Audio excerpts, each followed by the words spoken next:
Good afternoon. I will be joining you from home today, so you're not used to seeing this view of a closet in the background here. So welcome everyone. We do have Jackie, who is in the office as well, and a few people joining us, which is great. So we have Nicole Maag with us, and we also have Melissa Goodson with us. So you all received the agenda via email, which I have added to then, so bear with me. And all our panelists, just make sure you're muted when we're not on your part. So I'll go ahead and dive in here. We always have a jam-packed agenda. And again, reminder at home, if you do have questions, please utilize the Q&A section for those. And even if it's off topic, you can just put it in there whenever, and we will cover it when we can. So first on the agenda today is the activity and calendar highlights. So just the first thing with that is that at this point, we are still at a no in-person gathering point. So everything that's on the December calendar is made so that we can adapt it if we can meet in person, or to be made via Zoom, which is where we are at right now. So everyone is a Zoom pro at home. And we have so many different links to utilize, and we just are so happy that people are staying engaged and using those links. And of course, it's so different when we join each other virtually, but happy to have that continuing. So those orders that did restrict the in-person fitness classes, the in-person gatherings with the 2 households, that is now continued through December 20th at this time. So your December calendar is probably going to look just as it is right now.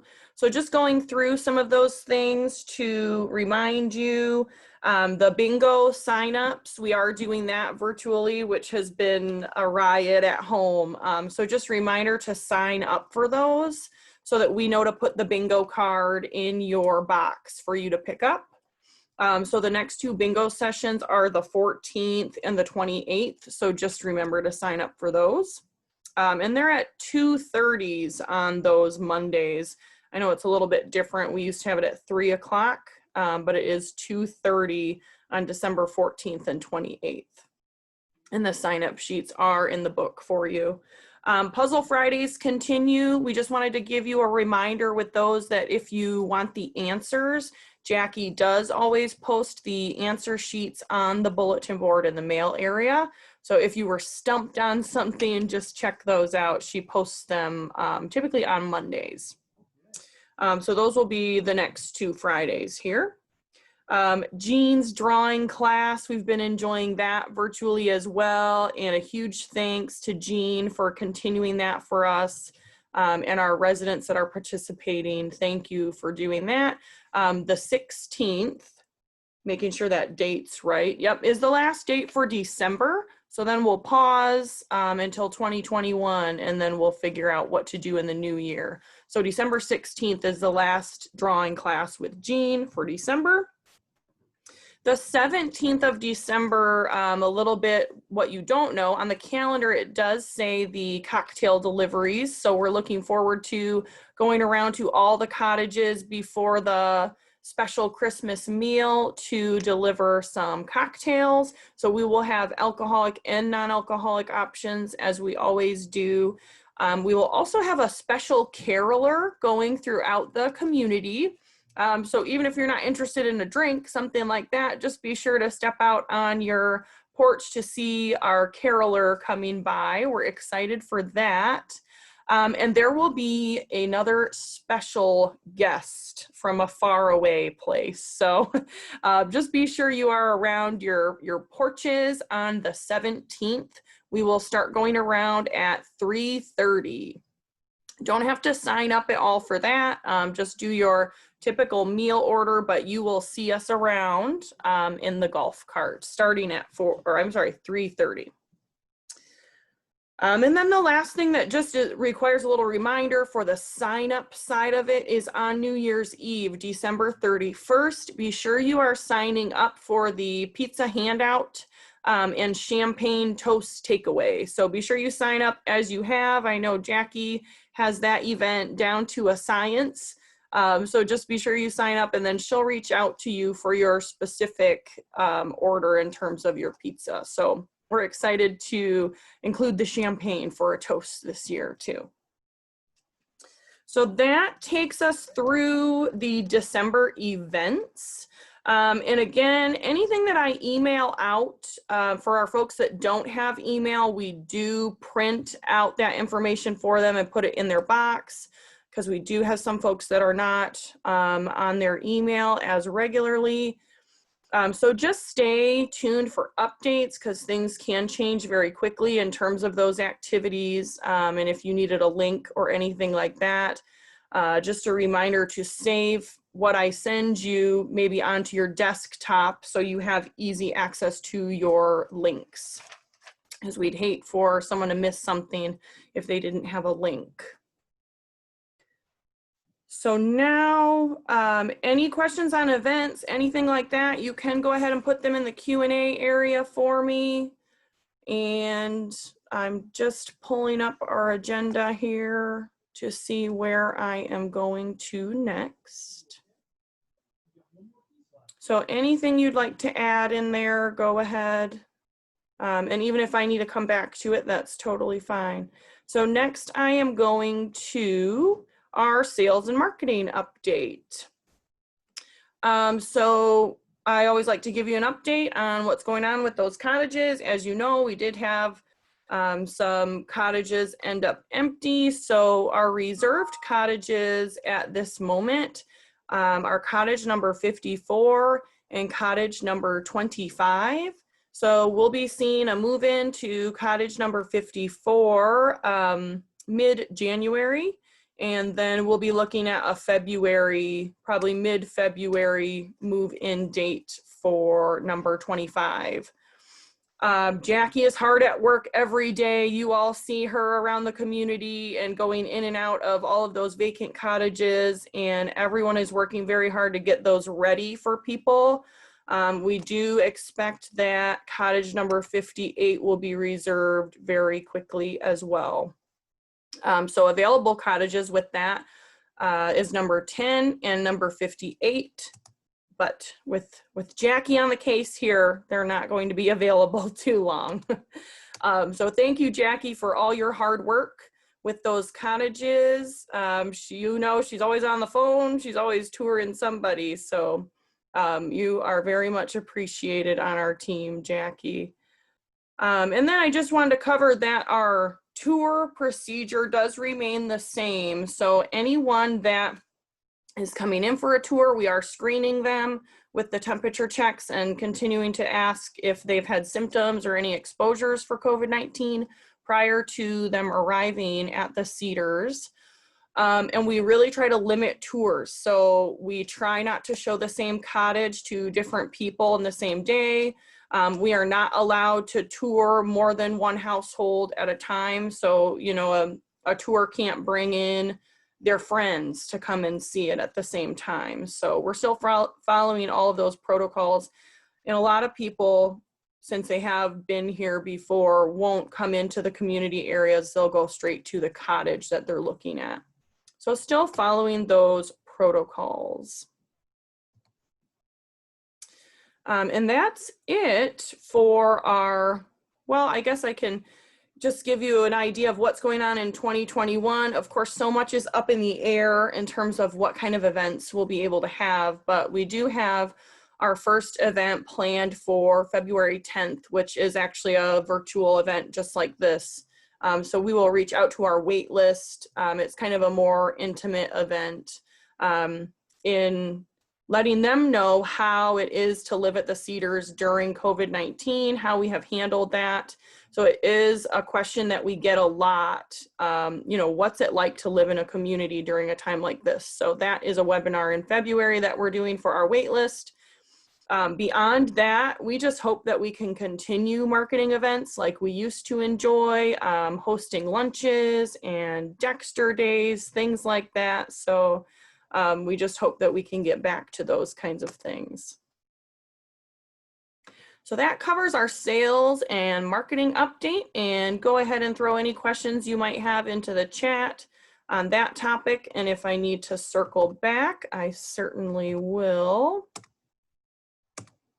It's so weird doing this at home, it really. So I'm just going back to my agenda here. Oh, some dining reminders for you. Okay, so I can't remember what all you had on the agenda that I already sent out for those dining reminders. But if I missed anything on that agenda, of course, you'll get minutes for this, and we are recording this as well. So if you missed anything, don't worry, we will get you the info. For our dining reminders, though, we're excited to bring pickup service back starting next Wednesday, December 16th. So you'll notice when you go in to place orders beginning on Sunday that you'll have not only the delivery option in the drop-down menu on your online portal, but there will be pickup options as well. You know, we can't have our in-person dining yet, but we did have a lot of requests for pickup service. So that will begin at 5:15 p.m. and we'll have pickup times through until 6:30. So pickup times will be every 15 minutes, and there will only be 5 slots available per pickup time. So there won't be any lineups. When your food is ready, it will be set out on a table, and the pickup will be actually similar to the pizza pickup days. So you will go to an area where you'll see your cottage number is labeled, and that's where you will find your bag to pick up. So we're excited to bring that back starting next week. And additionally, because I know people really do seem to enjoy delivery, we did purchase some new hot packs to travel with, as well as insulated carrying cases. I know we were concerned with colder weather coming and how are we going to keep those meals hot. So we did hear that request and we investigated that, and we found some good products that we think will keep your meals warm as they travel in those golf carts. And our staff is actually hopefully going to stay a little bit warm this year too if we continue deliveries, because we did purchase some heaters to go in the golf carts. So we want to make sure our staff is comfortable in bringing your meals to you as well. Just checking in on the chat box here. So 5 pickups each 15 minutes. Yes. So a question regarding pickup times available. So for instance, at 5:30, 5 of you could have a pickup. So 5:45, another 5 people.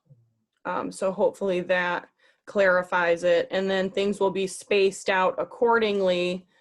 You know, when we used to do pickup, we didn't even bring the food out on the counter most times until you were there. But that will not be the case anymore. We will go ahead and set it out at your pickup time. So we want to make sure that you want to make sure that you get there at your pickup time so that your food is not sitting out. So hopefully that clarified that. So you'll see that on the online portal. If you have any questions on, you know, pickup versus delivery, anything like that, just let me know.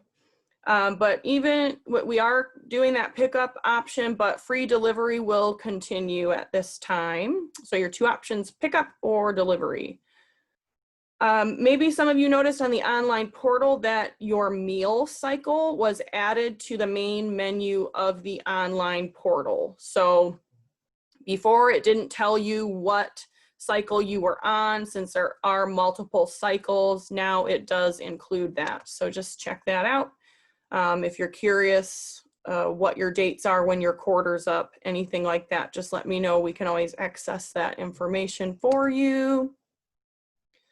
We did want to give you a heads up. I did this on your monthly calendar as well, that dining is closed on December 24th and 25th in observance of Christmas. and then closed on December 31st and January 1st in observance of the new year. And we will have a January dining update meeting. We do not have that scheduled, so I do not have a date for you at this moment, but probably by the time I get the minutes out to you, we will have our date for the January update, which will probably be a Zoom offering as well. Checking in on the chat box. And a clarification for what time for deliveries, good question. As far as I know, your delivery time will remain the same of between 5 and 6. And if that is not the case, I'll be sure that's reflected in the minutes. But as far as I know, your delivery times are not changing. Good question, thank you. If you did have any further dining questions, go ahead and put them in the chat, or I will save them for Mark if I do not know them. And moving on the agenda, because I don't see any other food related questions at this time, we are going to call on one of our guests here. Give me a little break. So next I'm going to call on Nicole Maag, who is with us today. And thank you, Nicole, for being here. She's our VP of Operations. Thank you, Natalie. And hello, everyone out there. Natalie asked me to come today and gave me just a few minutes to talk specifically on vaccines and where we are as an organization in relation to that. But before I talk about vaccines, we did receive a bonus question yesterday that I promised Natalie I would address just quickly on this call. And we've gotten this maybe one other time, maybe twice since the pandemic started. So it's important to kind of quickly go through it. So the question centers around, generally it's asked like this. The local gym is not able to be open and serve us in the way that we're used to being served, and they are not billing for those gym services. Why do we have to continue to pay our full monthly fee? And why isn't there a discount on our monthly fee related to the pandemic? And I really appreciate that question. And I think if you think of Cedars of Dexter as an amenity, you could logically conclude that. But I think it's really important to remember that Cedars of Dexter is a housing community that offers amenities.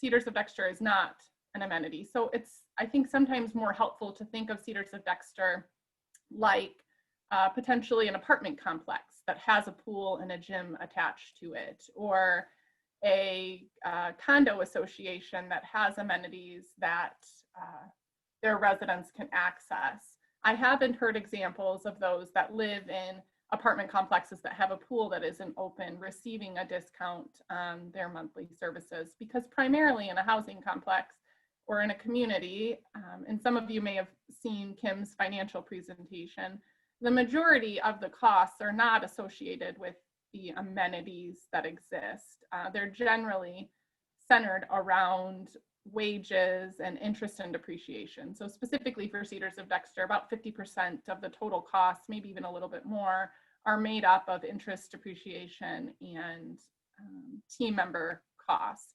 And those have continued and have not changed since the beginning of the pandemic. So I think that's important for us to think about it maybe and frame it in that different way. Another way I was thinking about it for myself the other day when we heard that our kids once again would not be going back to school is a little bit like property taxes. So I continue to receive the same property tax I always have, yet my kids are home and aren't able to access the school or the amenities that are part of the taxes that I pay for. But we know that the teachers and the buildings and all of that are still generating a cost, and a cost that's important to me and that I want to be available to me when my kids are able to go back to school. I think the other thing to add in is that for Cedars of Dexter specifically, we did not put an increase starting in January. So from January to July, we customarily would have about a 3% increase to rates, and we did not do that this year. So that increase to rates will not happen until July. So I hope that maybe you feel that could be some concession if you're still feeling like you don't have, you know, kind of what you should be getting for your monthly fees. So I hope that that's helpful in reframing it. We can certainly continue to answer this question, but I wanted to address it again since it had come up. All right, so let's talk about vaccines and what we know from a very high level and where we are as an organization. So when I was thinking about this, I was trying to break it down into the best way to share what we know and what we don't know. And I think the best way to do that is to talk through things that we know for sure today, things that we think we know, and things that we absolutely do not know. And I feel like most things around the vaccine are starting to fall into those three categories.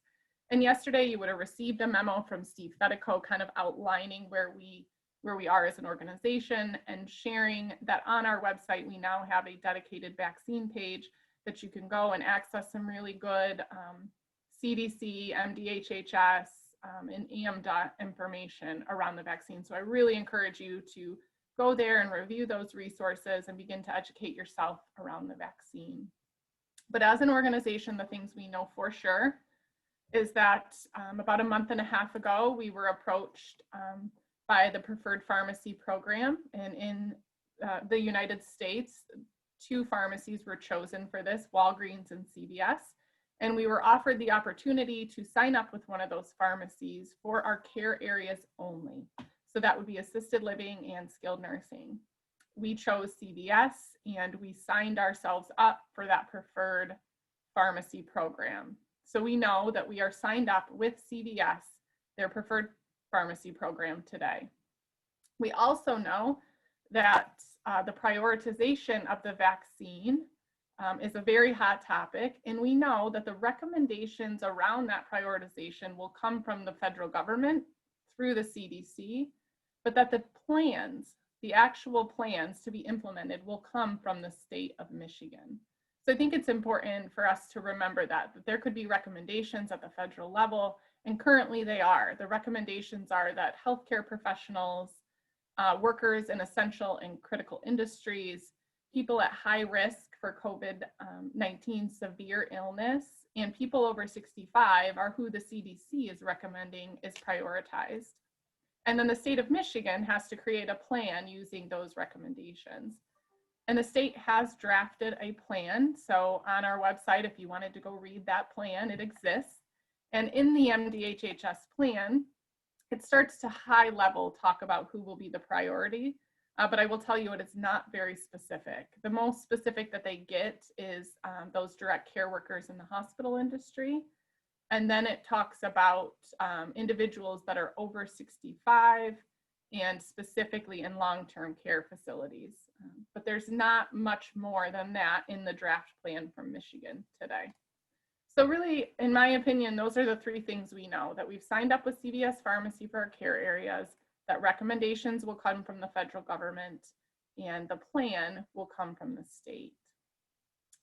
Now there's kind of that in-between group. What are the things we think we know? And these are a little bit more gray because we think we're starting to understand them, but I couldn't say with 100% certainty that these are for sure. So we think we know, right, as a nation, that there are 2 front runners for the vaccine, Pfizer and Moderna, and that they will be applying for emergency use really any minute now. So we think we know that. We also think we know that there will be 2 injections, that the vaccines that will be coming to us will be a 2-part vaccine. And we think we know after the first vaccine that we will have immunities, but certainly not the full immunity. And that a week or so after the second dose, we will have that 90 to 95% immunity that we often hear about in the news. We also think we know that the recommendations will be anyone who has recovered from COVID should receive the vaccine. And we also think we know that the timelines for the first vaccines being delivered to our communities in the care areas will be before the end of December, and that the second vaccine will likely be coming to us in the middle of January. So what are things that we absolutely don't know at this point? And the one you're probably most interested in is, what is the plan for independent living? We've seen from the CDC guidance and the draft plan from the state of Michigan, it seems to appear as if independent living would meet the qualifications of being in the top priority. But there really has not been any plans laid out. And when we've had the very small opportunities to talk with CVS Pharmacy, what we hear from them is they believe that there will be separate plans developed through the state for independent living residents to access the vaccine. And they kind of rattled off a few options. Maybe that's through primary care physicians. Maybe that's through specific health departments. Maybe that's from storefront pharmacies. But really, they could give us no guidance on what the independent living resident plans will include. So we do not know what that plan is. And we think we know that independent living is at the top of the priority list. Another really great question and thing we really just don't know is, how will we independently access the vaccine?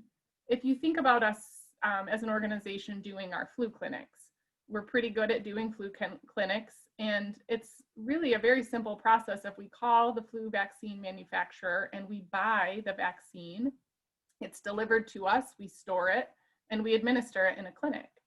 This vaccine is very, very different, and that getting access to this vaccine is going to be incredibly difficult.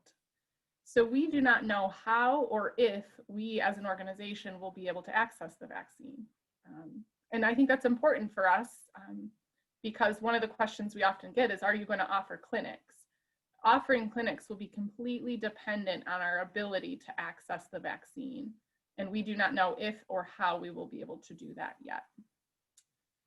And which vaccine will we receive? Will it be Pfizer? Will it be Moderna? Will it be a totally different vaccine? We do not know that today either. Our understanding is that certain parts of the country and potentially certain parts of the state will receive one vaccine or the other. So that is also a pretty big unknown as to what vaccine we will receive. So the teams are hard at work behind the scenes, trying to do as much of the logistical legwork as we can for our care areas today, signing people up onto lists with CVS, starting to understand consent forms and insurance information, starting to develop specific areas where this can be delivered. There's a lot of logistical work happening throughout our organization to prepare for assisted living and skilled nursing, while we're still waiting to understand what independent living will look like in the meantime. So that is the update in a nutshell. We'll continue to provide information as we know it. Natalie is part of a COVID ops call that we are on twice a week. So we are talking about vaccines often. So Natalie is going to be a great resource for vaccines as well. But I just wanted to I just wanted to get on this call and give you a quick overview as to where we were as an organization, because I feel like vaccines not only are a very hot topic, but I think there's a lot of room for rumors and for miscommunication, and really just a lot of room with this moving so quickly. I wanted to make sure that you had an opportunity to hear directly from me. So thank you, Natalie. Thank you, Nicole, for joining us and for very informative information. So anyone that does have any follow-up questions on that, you can use the Q&A, or like Nicole said, I'm always available to help answer those. And if I don't know an answer for you, I will always get back with you. So going down on the agenda. Okay, so some specific updates from myself. As I mentioned earlier in that activities portion of the meeting in the beginning, those current MDHHS orders were extended for 12 days, which restricts us having our group fitness classes, our in-person activities. So that's through December 20th. And again, we will just roll with it and see what that looks like around that time. And we will move forward accordingly with that. And then moving on through the agenda, and I'm sure I added something since you received this, so my apologies if this is not on your copy, but our Faith in Action food drive is continuing, and thank you so much for everyone, to everyone that has donated food items for us. We will continue to collect over the weekend, and I do have one volunteer to help drive these items over to Faith in Action. We do have to deliver them to the Chelsea location since the Dexter food pantry is not open still at this time. But perhaps another driver might be necessary. So if anyone is willing to volunteer for that, that would be great. I do have one volunteer already for that. So thank you. And it really is such a generous bunch here at the Cedars. It's been amazing. And just to follow up on our Rivertown welcome baskets, James Kelly is actually helping us deliver those. So he will be taking them over on Tuesday. We had a little bit of a delay, but he'll be using one of his large SUV vehicles to get those items over to Rivertown next week. So thank you to everyone that participated with that as well. Next on the agenda here. Oh, somebody asked about plastic bags in the clubhouse. A lot of you are familiar with the large cardboard box that is in the copy area. It is next to the mini fridge that is in that area. And those are for plastic bags from the grocery store that you have no use for anymore. We still have a resident, Michelle Hoxie, who does the crocheting, the crocheted mats. And then she, I believe, takes them to a homeless shelter. So she is still doing that. I did have somebody ask, should you still bring in your bags? Yes, please. And she will be hunkered down doing these for the winter. So plastic bags are needed, and that is still where you put them, there in the copy room next to the mini fridge. So thank you, Michelle, for your work on that. Christmas cards. We have a few Christmas cards displayed on the large window outside Jackie's office, but we need more. So maybe, I know in the past we've kind of done it as a Christmas card for your neighbors instead of having to give all of your neighbors Christmas cards. Feel free to post one on that window. So it's always nice to see everyone's messages and their cards displayed. So bring those into the clubhouse. You can put them in my box. Usually Jackie is around and can help you tape it up, but we would love to display those for everyone in the clubhouse. The crocheted mats go to an Ann Arbor Warming Center. Thank you. That's helpful. All right. So Christmas cards, and then another little Christmas topic. We are doing the luminaries with the City of Dexter on Christmas Eve. So a little bit different this year because they were actually delivered to us all assembled in the bags, so that our residents didn't have to come together in an enclosed area and assemble those. So we have all of them right now. And the next step is on Christmas Eve, putting them out all throughout the sidewalk. So if you haven't been here during Christmas yet, it is really a beautiful sight throughout the Cedars and all throughout the City of Dexter. So it's a whole city initiative that we are happy to be a part of. And our residents are really great making sure that we are able to be a part of that.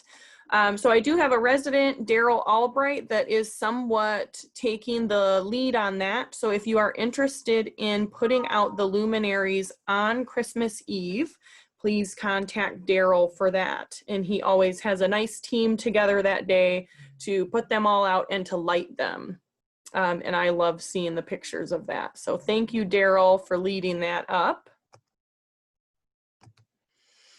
And my updates kind of glide right into the maintenance updates. So I want to just take a break here, make sure we've answered things on the chat box here. Natalie, it looks like there's a question about the vaccine I can answer. Okay, do you want to cover that, Nicole? Oh, I see it down at the bottom here. Yeah, so it's I think that this one falls into the we don't know category. So the question is, if the vaccine is so difficult to distribute, how do they plan on distributing it to skilled nursing? I will tell you that one of the things we think we know is that one of the vaccines must be stored in a very specific cold environment and one does not. So I do believe that it may depend on which vaccine we get, whether it will need special storage or whether it will not. What I will tell you is that through the preferred pharmacy program, I guess I can turn my video back on. Sorry about that. Through the preferred pharmacy program, we will not at all be responsible to transport, to set up, or to administer the vaccine. So really the responsibility of the organization will be to identify the people that fall into the categories, to get consent completed before the clinics, and to provide CVS with the insurance information. And then it's pretty regimented from there, to the point that they've actually given us floor layouts for how the clinics must look. So we very much expect that on a certain day, sometime before December, they will say, today is your day and we are coming and you need to be set up and ready to go. And that's kind of what logistically we are doing behind the scenes. As far as delivery or how it will be logistically brought onto our campus, those are things that we do not know at this point. But that's a great question, because we do hear a lot of that in the media about distribution. The CVS has assured us that they will have priority access and be able to distribute and administer the vaccines on a certain day. And I think that also is something important to know. Our understanding is that we will have exactly 2 days assigned to us, one in December and one in January. So we don't have say in that. We don't get to pick the days. We don't get more than 2 days.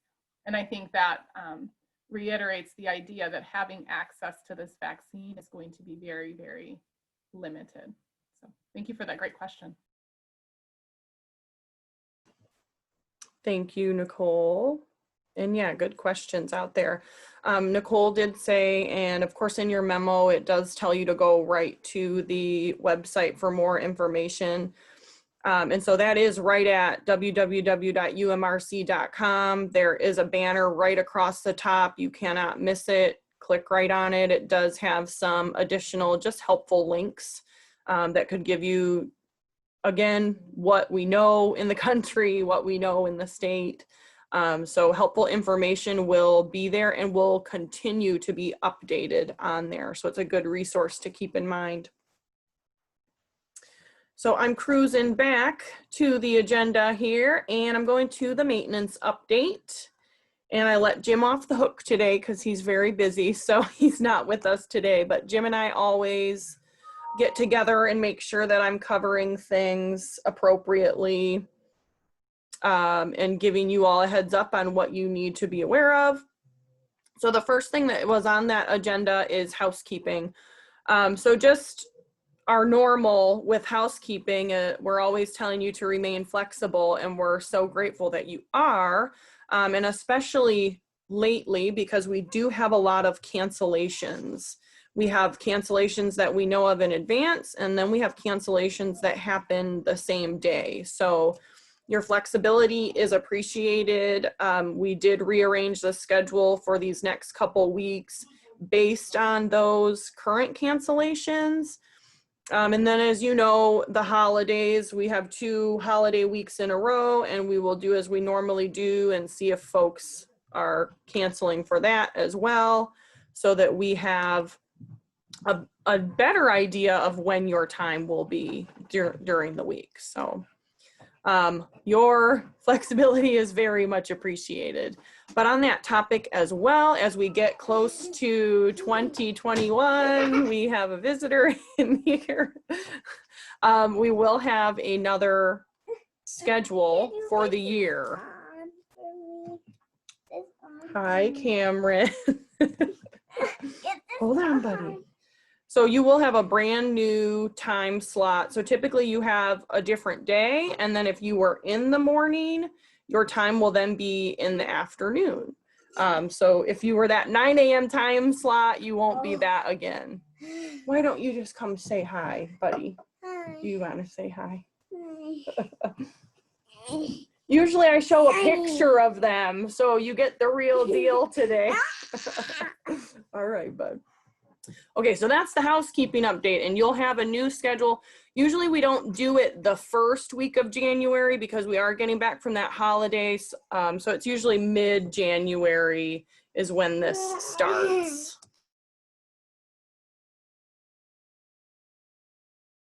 And just checking in on the chat box here to make sure I'm with you. Is Colin still with us is a question. Yes, he's still with us. I think he's there today. It's Thursday. So yep, he is on site with you today. So good question. And happy to have Colin on board as our maintenance technician. And Colin goes back and forth to the Pines as well. So he's generally with us Monday, Tuesday, Thursday. And then at the Pines, Wednesdays and Fridays, and sometimes that changes a little bit. So good question. Moving down on the agenda here. Just wanted to do a reminder about the emergency on-call number. The past couple weeks, as sometimes it's unknown if I'm going to have to work at home or be in the office. So just a reminder to folks that if you're having a maintenance emergency or something that's maybe a little bit more urgent, be sure to use the emergency on call number instead of my voicemail. And just so I give you that number here, so we cover all the bases, it's 734-649. Okay. Now I need to check it too. 734-649-2235 is your emergency on-call number. Use that if you have urgent needs, and please don't leave a voicemail if it's something urgent, because I want to make sure you get services as soon as possible. Okay, pool work. So I believe yesterday, maybe the day before, I'm not remembering correctly, what day you received the memo about the pool work. Give me just a moment here.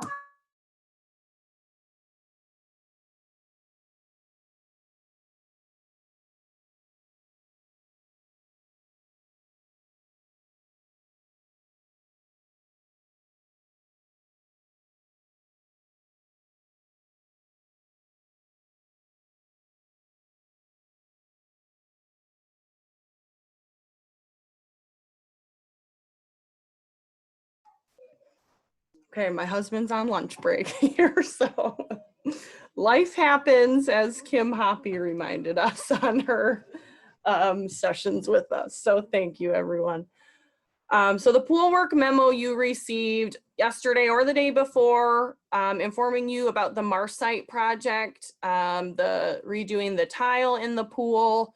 As you can very noticeably see, the tile, the surfaces around the pool are very much damaged from salt water. So this is something that has been done here in the past, and it's a good time to do it now again, because of what we're at in terms of the limited pool capacity. We thought it was a good time. So this project will take us through probably until the beginning of the new year. It might open up actually that last week of December. We can hope so. It's a fairly small job for people like for this trade. They are used to doing larger pools, so it's pretty quick for them. But for us, it's a pretty big job there in the clubhouse. So I appreciate your patience with that. I know it's tough to have it closed down, and we will make it as quick as possible for you. And I did have a question in the chat box. Why wasn't the pool maintenance done during the long shutdown earlier in the pandemic? So good question, and I wish it was a little bit easier to get this kind of work done. But in short, nothing is quick, nothing is easy. You know, there was a period of time where we weren't allowing vendors to come in at all unless they were absolutely essential, and this did not fall into that category. I will say we got a quote for this work many months ago, and did opt to proceed with the work. And in terms of availability, now was the first time that we could go ahead and start that work. So pools was a very popular thing that people were doing at home and servicing at their own homes. So they were very, very backed up and getting a lot of work with residential pools and people wanting to do things at home. So that's why they said they were so backed up too. So unfortunately, this was the quickest that we could get that work done. Okay, that covered what I had there on the maintenance update too. I'm gonna pop back in to the chat box. Okay, who answers the emergency calls? Good question. So now that we have Jim and Colin, they will be on a rotating schedule. So when we get consistent with it, it's essentially Jim is on for a full week, Colin is on for a full week, and it rotates from there. However, Colin is not on call yet. We're still training him, making sure he knows the ins and the outs of our cottages and the clubhouse and the vendors we use and all of that. So that will soon be the case again. There are times where I am on call. It just depends what's going on. For instance, if Jim is on a vacation, I could be the person that answers that on-call phone.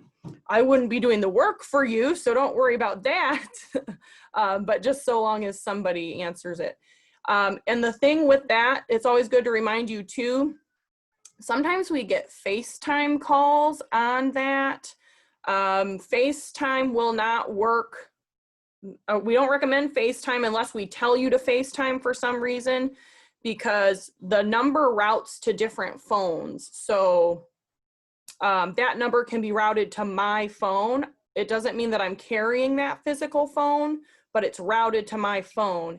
And if that's the case, I can't FaceTime you. So same thing with text message.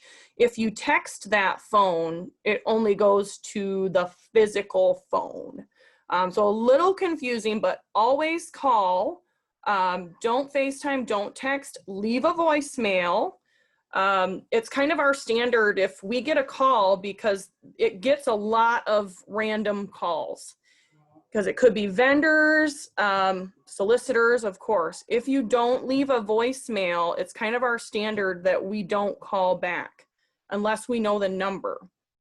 So I have a lot of your phone numbers saved. I don't have everyone's, and I'm sure that's the case for Jim and Colin too. So please leave a voicemail. And if we don't answer right away, we will get back to you very soon. Good question there. That was a good thing to cover.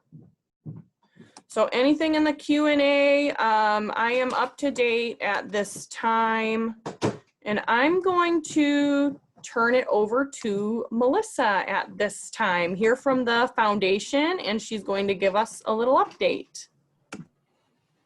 Hi everyone, it's so nice to be able to join you. Everyone from the foundation sends their best holiday wishes to everyone. We are desperately missing seeing you in person. I know we got a couple opportunities this summer to come by and say hello and do some visits on some front porches and in some driveways. But with the chilly weather, not so much recently.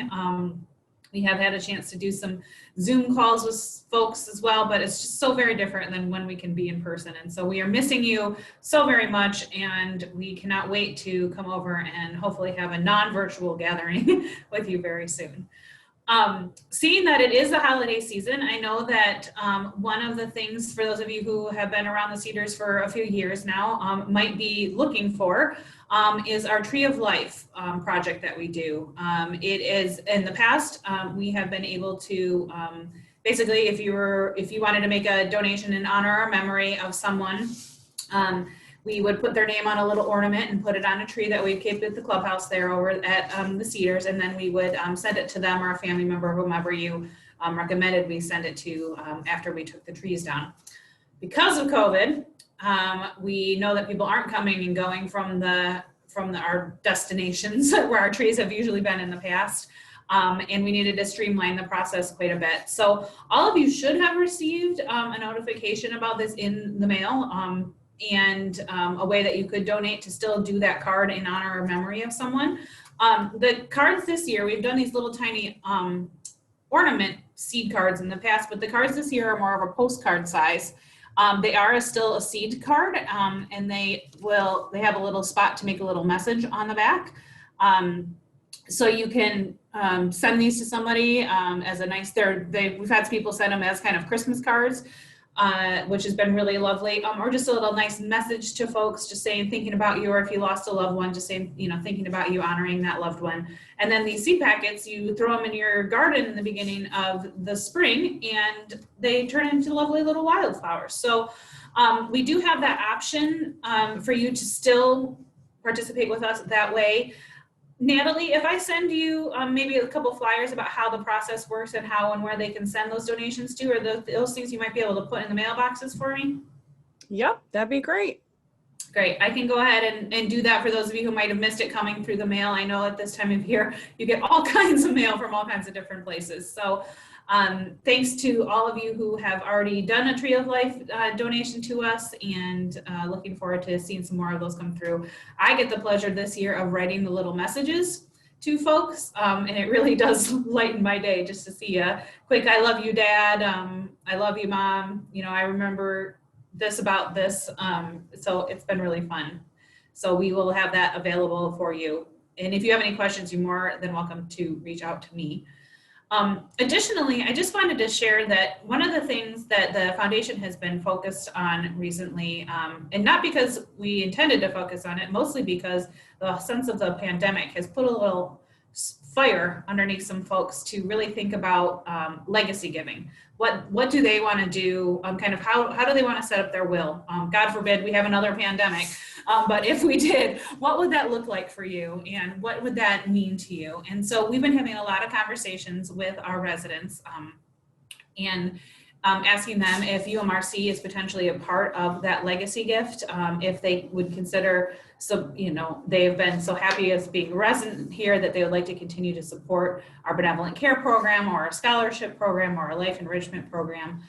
And we can help to facilitate that and have deeper conversation. It's really important to us as foundation members that we are able to live out whatever legacy you want to have. We want to know your wishes, and we want to make sure that we can fulfill them for you, hopefully many, many, many years down the road.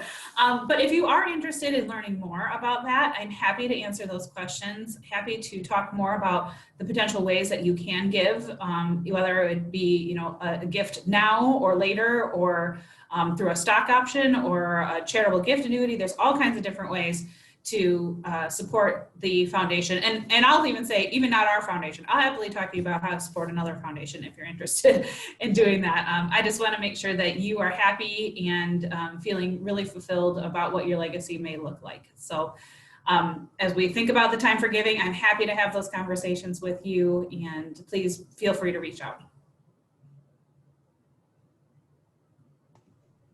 Thank you, Melissa. Thanks, Natalie. So hard not to see you in so long. I think Melissa just had a 1-year work anniversary with the foundation, and I couldn't believe it. She did come to an in-person Cedars Voices about a year ago, and I can't believe it's been that long, but congrats on your anniversary. Well, thank you very much. It has been lovely. It has been really, honestly, so wonderful to meet so many residents. Everyone has such unique stories. I can't believe how kind everyone is. It really is just fantastic. And Natalie, you get to hang out with these guys all the time. So you're the lucky one, you and Jackie. I am. We are. Thanks, Melissa. Okay, on the agenda, I don't know that I had CRT on there, but I did get an update from our trustee Schuberts, who kind of lead that group up. So passing along the CRT update, we are happy that Joanne Socha is home doing well after her knee replacement. She has been very grateful to CRT volunteers that have helped walk her dog or help find someone to assist her with that. And Joanne has said this is a wonderful place to live. So it's just a great group here. And thanks to the care response team, that's what CRT stands for some of our newer residents. And glad to hear Joanne's doing a bit better. Dave Howard, you all saw announcements regarding Dave, and he is feeling well now and of course back home. So glad to have you back, Dave. And same goes to Janet LaRose, also recovering well. She does have a daughter staying with her, and her dog as well, Willie, I believe, is doing just fine. So thank you, Paul, for getting in those updates. Thank you, Jackie, for passing that along too.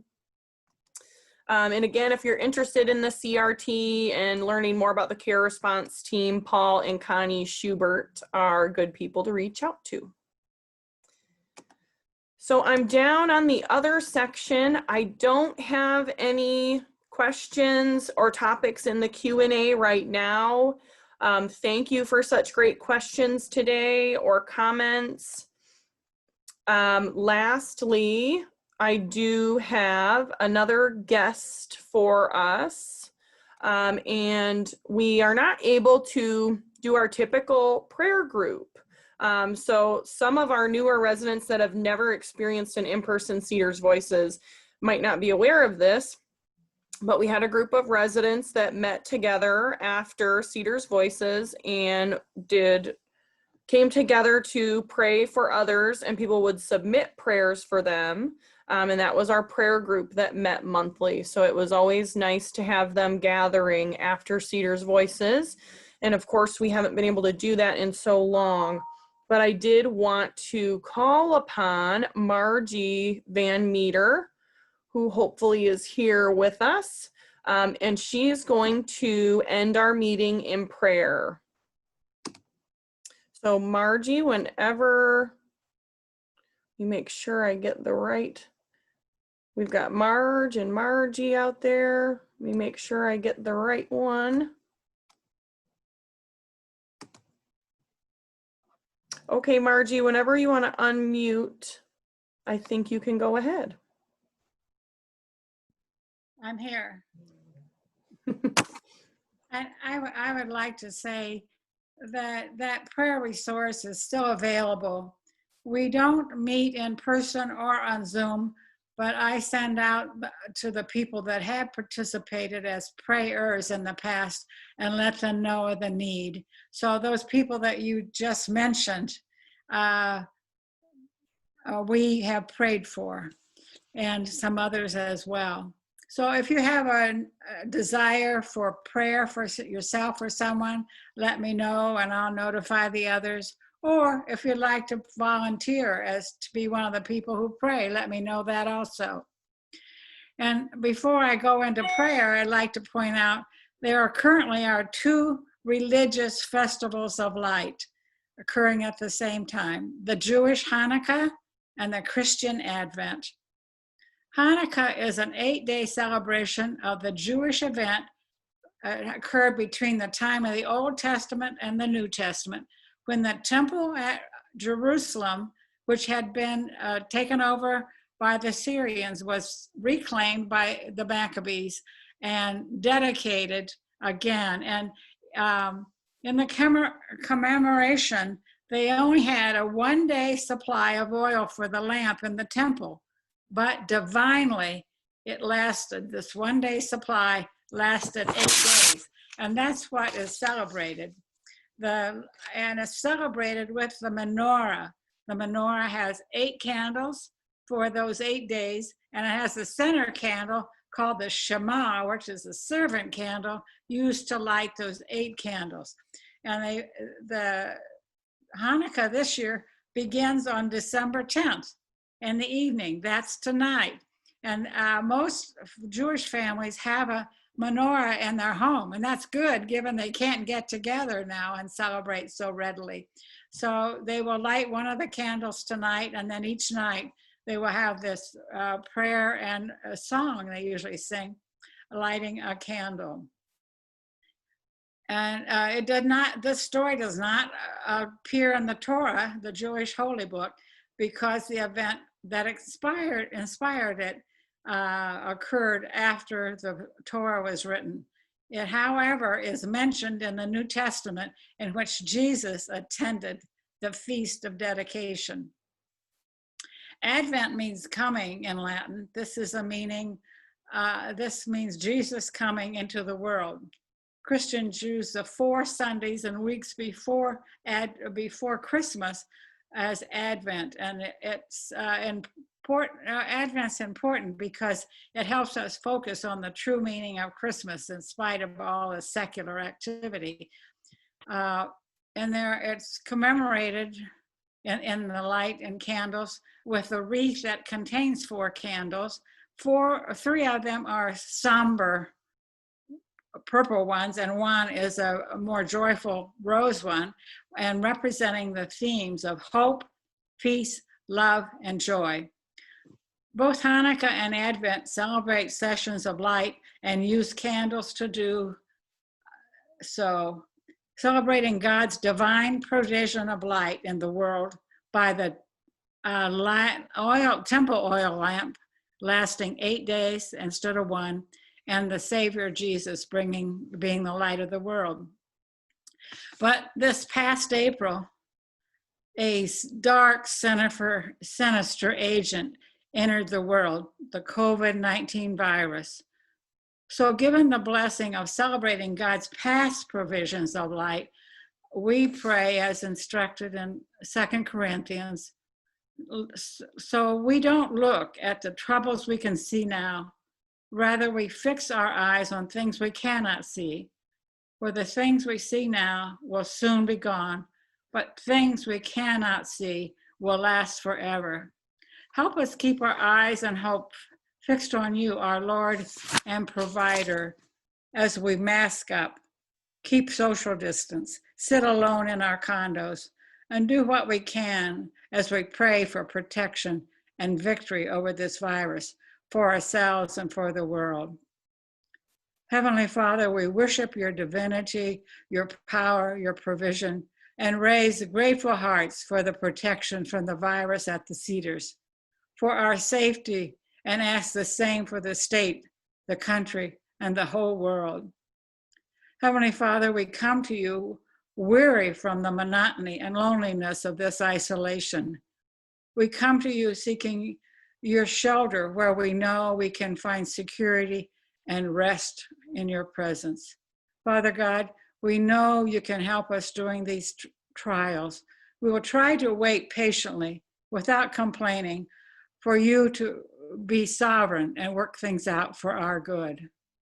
We ask forgiveness for our impatience, complaining, selfish focus, and our personal individual sins.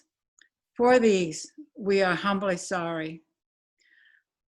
Turning to Apostle Paul, who said, "First of all, then I urge you that supplication, prayers, intercessions, thanksgiving be made for all people, all who are in high positions, that we may lead a peaceful and quiet life, godly and dignified in every way." May this be our response to the political situation in our country. May integrity be the honor of the political, media, high-tech figures, and may riotous demonstrations be a thing of the past. People's businesses rebuilt, the hungry fed. May all generations of families be able to gather together, and may people be able to gather to worship. And may this be the mode of the holiday, peace and reconciliation, the desire of all. May the vaccine distribution be quick and just. May it defeat COVID-19 and do more than we can hope or imagine. Dear God, please give us each strength for weakness, love when we feel forsaken, courage when we are afraid, wisdom when we need it, comfort when we feel alone, hope when we feel defeated, and peace when in turmoil. And may the peace celebrated in these festival of lights be our experience. And all this we ask in Jesus' name, amen.